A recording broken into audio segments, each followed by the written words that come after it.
If you look at the vast Navajo reservation, the only thing that's missing is water.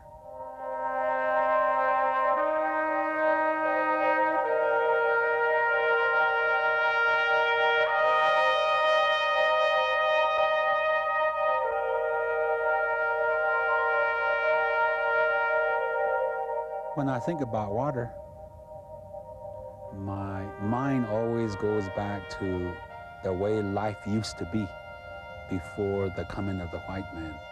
Native Americans were the very first water users in this country. At a time when water was not a commodity, not an issue, it was simply and profoundly the essence of life.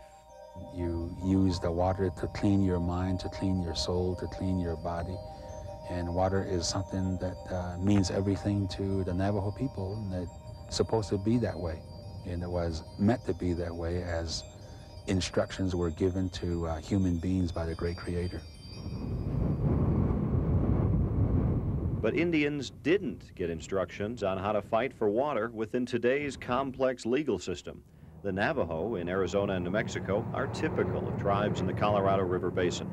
Their right to water is without question, dating back to treaties signed in the 1800s. But their land remains as dry as the paper that made those promises. Only a few tribes have the real thing. It took 50 years of wrangling with Congress before the Ute Mountain Utes got the water they were promised. We're getting to that stage right now to where I think we'll be able to be heard and to put our interest and some of our needs across the table to the people that have helped shape this country. The needs here were overwhelming. For years, Ute children were chronically ill because they didn't have clean running water, and they didn't get it until 1989. There, you're getting so big. Their water supplies were contaminated with pesticides from irrigation and bacteria growing in the water tanks. You never knew what went in there.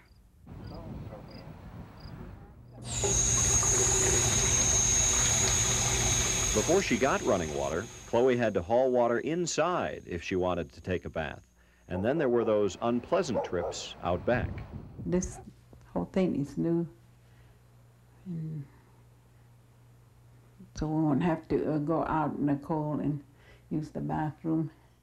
You're right here. That's good, good. Water projects like this are extremely expensive.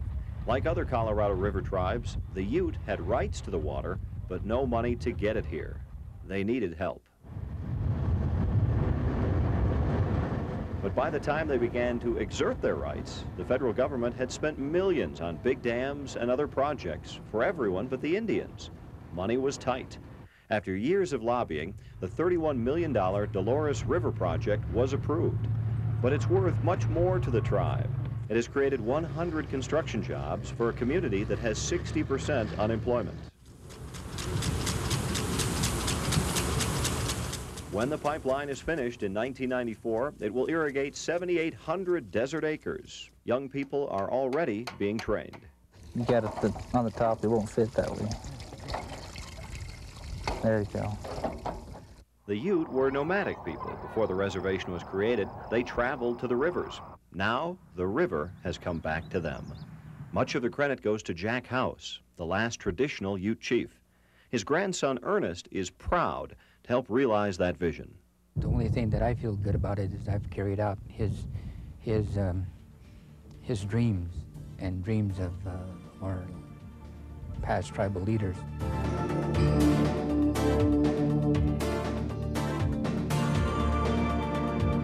For most of the other Colorado River tribes, water is still a dream, a mirage in the desert.